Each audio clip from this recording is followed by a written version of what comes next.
Ashamaa harka fuune jechaa dhaggeeffattootaa fi daawwattoota hordoftoota keenya har'a kan qabadhee isiniif dhiyaadhe fayyaa rifeensaa kan uumamaa jechuudha.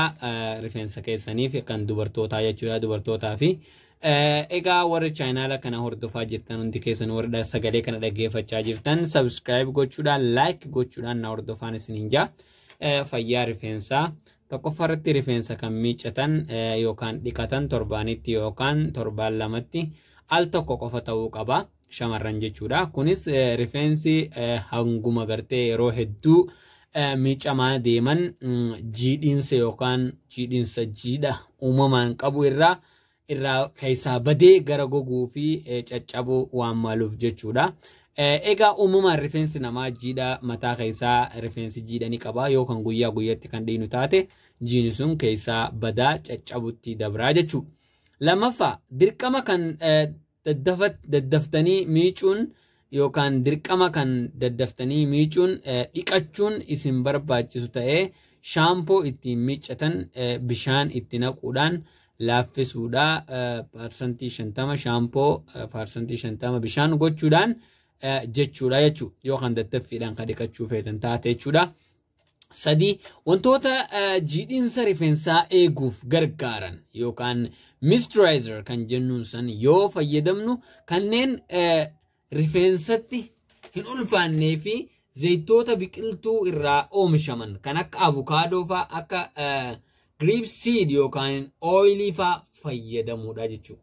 Grapeseed oilii fa'aa fayyadamuudha jechuudha. Afuraffarratti oomishoota boca rifeensaa jijjiiruudhaaf yookaan gosa yookaan kalara boca rifeensaadhaa jijjiiruudhaaf fayyadamuu kan silkoonii fi sulfeetii yookaan silkoons and sulfates keemikaalota jedhaman of keessaa qaban fayyadamuu dhiisuudha. Kalara rifeensaa jijjiiruu ta'e rifeensa duucheessu ta'e dhiisuudha jechuudha. Yoo rifeensa kan kee akka dheeratu akka bareedu feete. Shanaffaa yoo rifeensa filattan filtuu yookaan comb kan afaan ingiliffaatiin jennu ilkaan isaa walirraa fagoo babal'aa ta'ee fayyadamuudha. Qaqallaa fayyadamuun gaarii miti. Qaqallaan ni ciraa jechuudha. Sirraa kukkutee buusaa jechuudha. Jahaffaa yoo rifeensa bareechataa yookaan bareedaa haala yookaan istaayila rifeensaa gartee sirreeffattan haala istaayila rifeensa baay'ee harkisee tursiisu. High pressure yeroo dheeraadhaaf fayyadamuu irraa of eeguudha. Waan rifeensa harkisee ni jira miti dhalaan takka rifeensi si kuni quncucuudha. Dhiifama maqaa quncucuu taate. Quncucuudha rifeensa kana walitti hacuucee harkistee waa itti dhooyite. Wiigimoo human hair jaansan itti dhooyite.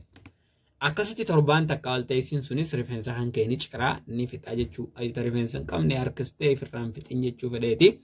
Torbaffaa boraatii yookaan piiloo kan jennuun jibrii yookaan kootanii irraa hojjetaman fayyadamuu dhiisuudha. Kunis gaa halkan rifeensatti qabatee waan harkisuu fi jiidhiinsa waan keessaa xuuxuuf jechuudha. Jibriin gaa kootoniin uumamaa jibriin jiidha mataa keessa jiru ni harkistii ni xuuxxi jechuudha. Egaa kan inni har'a isiniif qabadhee dhiyaadhee fayyaa dubartootaatiif kanamaa waan hordoftaniif galatoomaadha. Fayyaan faaya aboo chaayinaala kana subscribe godhi like godhi share godhi siin jee nagayatti tureeyye.